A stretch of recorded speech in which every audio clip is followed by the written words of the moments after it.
If Arsenal do something, the whole world talks about it. If we embrace the dark arts, if we decide that, you know what, there's a grey area in the rules and we're going to try to take advantage of it like everybody else has taken advantage of it before and against us, and we embrace it, everyone suddenly has a problem with it, which is entirely predictable and typical. And in this video, I'm going to show you examples through the weekend, not just the grabbing on corners. I'm going to show you examples through the weekend of where things have happened that, had it been Arsenal, we'd be talking about it.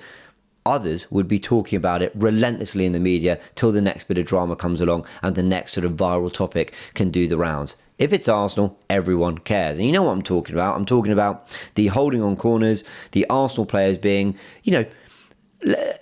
using illegal, and it is illegal, like it shouldn't be allowed in the game. I think we have to be fair and balanced on this, right? Using illegal methods to try gain advantage in the game. And the big one that did the rounds was this one. Here's Declan Rice. He's got his arms around the Chelsea player. The ball strikes his arm. You could give 2 penalties for that. I'm being facetious. It's the handball or the grab. Either way, Chelsea should have had a penalty. And I think if we're going to discuss this stuff as Arsenal fans as objectively as possible, we're going to ask for fairness on the way we're covered, then we have to also call things as they are. That should be a penalty. If it was us, we'd be wanting the penalty. But why, when this has happened to us, and trust me, I have examples, why, when this has happened to us, has it not created a media storm? Why, when grabbing has been a part of the game for not weeks, not years, but decades, is it now suddenly a problem? It feels like it's because Arsenal did it. Arsenal did it, so it needs to be talked about. Now, I appreciate that is kind of what comes with the territory of wanting to be the champions, being the team that are regularly in those good Sky Sports slots, being the team that are going for the title. You're going to be talked about more, you're going to be scrutinised more. I appreciate that, but I still don't understand why there's certain things that if Arsenal do, everyone needs to bring it up and have their say. Now, here's a tweet from Henry Winter. I largely like Henry Winter's in-game or post-game tweets and reflections on things. And to be fair, he is fair to Arsenal in this, but he does say the grappling at corners has become a joke. And he goes on to list Timber doing it, Rice, Trossard, Saliba, Gabriel, Zubimendi. He's picked out every individual player and who they were doing it to in the penalty area. He does say it happens to Arsenal too, of course. This is simply one snapshot of a broader problem that officials seem to have given up on policing. He says the 6-yard box has become a mosh pit. Gary Neville as well highlighted it a lot in his commentary when I was on the TalkSport watch along. It was brought up a lot, and lots of people are talking about this. Now, I get it. I understand. Like, you want my honest opinion on this? It's a problem. There is too much grabbing on corners. It does need to be somehow stamped out the game. I would like to see officials be stronger on it, but why now? I'm pretty sure that the 2022 World Cup came in strong and said, we're going to be really tough on this. And they gave a lot of penalties earlier in the competition. And then later on, you stopped seeing teams doing it because they got strict with it. So we know that there's a semi-proven model on how to stop players doing this.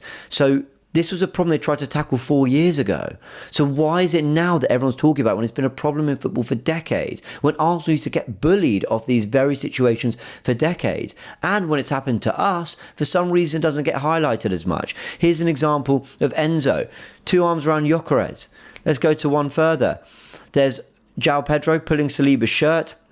And there's a grab on Raya. I mean, Raya, when he's trying to claim the ball, there's 2 arms around him too. Let's go to a different game. Here's Lisandro Martinez, 2 arms around Gabriel. From that same game, Casemiro has Gabriel in a headlock. And I'm, exaggerating slightly, but you get my point. Now, did I go on my match reactions and at any point say we should have had penalties for those? Or whatever the situation was, whether we were attacking or defending. Did I at any point complain about those decisions? No, I talked about how poor Arsenal were in the day, that Man United were better and deserved it. Why? Because this happens in football. I have just come to accept that this is a part of the game. I don't like it. Honestly, if you ask me right now, James, here's a contract with your signature, you sign this, we will make sure that every single one of these is punished. I'd have no problem with that. Stop teams doing that. I actually think what you'd then get is probably more goals from set pieces because it's kind of more about the movement and the run and things like that and the tactics, and I don't mind that. But this has been a part of the game, and I've accepted that.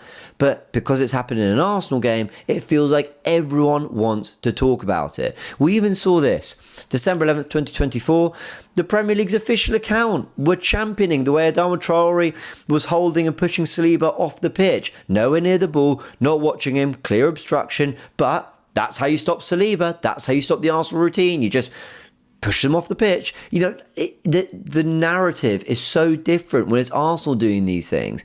And some might say, okay, well, the grabbling's a part of it, but what about the handball from Rice? Well, how about this? Fofana in the game at the Emirates in the Carabao Cup second leg, a handball for a very similar thing. Defending a corner, trying to get up above Nketiah, and the ball strikes his arm. We didn't get a penalty for it. I would like both to be penalties. I think if you jump and you're trying to gain leverage and your arm hits the ball and your arm's what clears the ball, that's the reason Nketiah didn't get to it. I have no problem with both the Rice one and that one being given as penalties, but we need consistency. And we don't just need consistency in decisions. We need consistency in like the what we want from the game.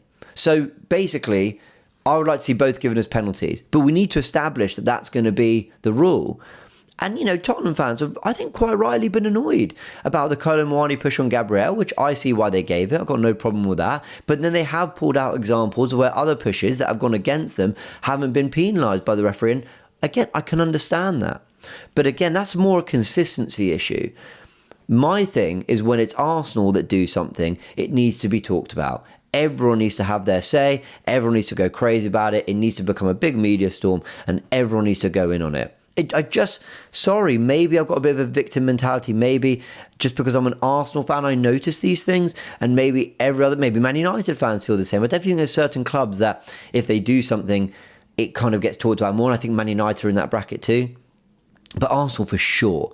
Now, why is that? Is it because we bite online? Is it because we have a fan base that's very active on social media? So there's a need to kind of respond. That creates clicks and traction. And that's what people are trying to do on social media, right? They're trying to get the most likes and retweets and things like that on their posts. And maybe that's why the conversation is there, because if it's Arsenal, everyone gets stuck in. Fine. But I think it's getting to a point of disingenuous football discourse, because here I am as an Arsenal fan saying, you're mad because we did everything that everyone else did anyway. Let me show you other examples. Here's Martinelli pushing Bradley off the pitch. Do you remember the storm? And I'll be fair, I was a part of that. I was really annoyed with Martinelli about this. And I was really annoyed with the Arsenal players and the way they lost their heads throughout. I knew Martinelli clearly just had an error of judgment. I don't think it's bad character for him. But I thought it showed Arsenal having not really have a feel for the game and losing their head slightly. That was my opinion. I was more critical of the team, but I certainly wasn't happy with Martinelli about it. But here is Dan Burn trying to pick up, I believe, Dewsbury Hall this weekend when Newcastle were 3-2 down to Everton. He's on the floor injured and Dan Burn tries to pick him up. No one said anything about this. No one has said anything about this. I mean, Gary Neville on Sky Sports saying, I hope Martinelli has gone into the dressing room and apologised, and also said something mid-commentary about being surprised that the Liverpool players haven't gone up and, I can't remember what the exact words were, but basically got stuck into Martinelli. And it was a whole conversation. Arne Slot and the Liverpool players had to actually come out and diffuse the situation. I thought they dealt with it really well. But it was a massive talking point. Everyone had to have their say. People were tweeting about it, big journalists, whatever. And I get it. We were on we had the evening slot, that Thursday night game, all eyes, Sky Sports. I get it. So it's part of the territory. You do something, you've kind of got the bigger stage. Whereas in the 3 o'clock game between Newcastle and Everton, where it's not as important a match, people aren't going to really talk about it as much. I get all that. But people should have acknowledged that what Martinelli did was poor judgment, and they called it out, and done the same for another situation, another player, very, very similarly, but it doesn't get the same conversation. I'll go on to another example. Here is Rob Edwards at the end of the game, as Wolves beat Aston Villa 2-0, and he's looking around. Where's Unai Emery?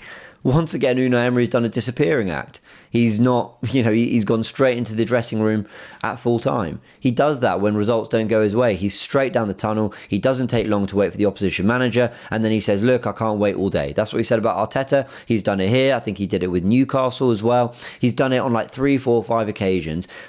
But, oh no, if Mikel Arteta steps out his technical area, it's a bit classless. We've got managers not shaking hands, and if he goes on a decent run of form, us Arsenal fans are constantly reminded of how we didn't want him at the club anymore. It's like constantly thrown in our face. Like, well, Unai Emery, but every time he puts a foot out of line, whether it's his behaviour or whatever, it doesn't get talked about. But if Arteta does, absolutely, we got to talk about it. Again, I get it. We're a big club. I understand it. And by the way, Villa are a big club. Everton and Newcastle are big clubs. But there's something about Arsenal in the media that gets a certain traction and people talk about it. And I get all that, fine. Like, I can acknowledge that. But I just wish that at least when Arsenal did something, there was some more. I'm not saying, by the way, that we need to go crazy about Dan Burn or Unai Emery. I'm not trying to say that. I'm not trying to create parlance with these particular situations. I'm just trying to ask that when Arsenal are talked about, there's a little bit more just fairness, balance, and just like context. Yeah, which, to be fair, the Henry Winter tweet had. He said it's not just an Arsenal problem, but this is the game where everyone's talking about it. I like this as well. BBC Sport article. New set piece kings, Liverpool can still achieve something beautiful. This was after they beat West Ham on the weekend. The day after, ugly or beautiful, set pieces proved decisive again for Arsenal. Look, there's nothing really too wrong with the different headlines. It's just interesting how it's kind of it's sort of seen as such a positive with Liverpool, but with Arsenal, we've been criticised for being set piece FC, massively, dependent on them. And you think, well, okay, what's wrong with that? Same with the dark arts. I saw Jason Cunningham on TalkSport, to be fair, recently saying, look, Arsenal are brilliant at it and they deserve credit for it. I'd like a bit more of that kind of analysis and that kind of conversation. Same with our pragmatic football. I'm critical of it. I don't know how sustainable it is. But people are sort of acting like we'd be the first to ever win the Premier League playing pragmatic football. We'd be the first ever to win the league having been sort of safety first and a bit sort of, on the handbrake. It's happened before. It has happened before. I don't know why people are surprised. Very successful sides in Europe, like Thomas Tuchel's Chelsea, had a certain pragmatism, a lack of a real superstar to sort of fire in the goals. And as a collective, they were very efficient and they worked their way to the final. They won the Champions League. But for some reason with us, it's like a major problem. It's against football. It's anti-football. It's ugly. It's not what this team should be about. Look, I don't love that that's the way we play football. I've made that very, very clear. But there's just disingenuous analysis around Arsenal for it. So, where do we end it? Probably with this quote from the great George Graham. It's fine that people hate us. It's part of our history. Yeah, a little bit of a siege mentality probably isn't a bad thing. I wouldn't mind Arteta getting that into the players. Don't feel like victims, but feel like, you know what, the world's against us and we're going to overcome it. I've got no problem with that. I've also got no problem with Arsenal fans defending the Arsenal team and what we do. But let's all be genuine and fair in what we say. Let's not be coming online going, well, the Declan Rice one isn't a penalty because we see it all the time. No, it's a penalty. Call it. It should be a penalty. Chelsea should have had a penalty for it. But now let's talk about all these other things. And if you suddenly have a big problem with grabbing on corners, I'm open for that conversation. I just want to know why now everyone's open for it. Let me know your thoughts in the comment section below, people. Why does everyone hate us? Or am I being a bit of a, victim here? Let me know. Catch you in a bit.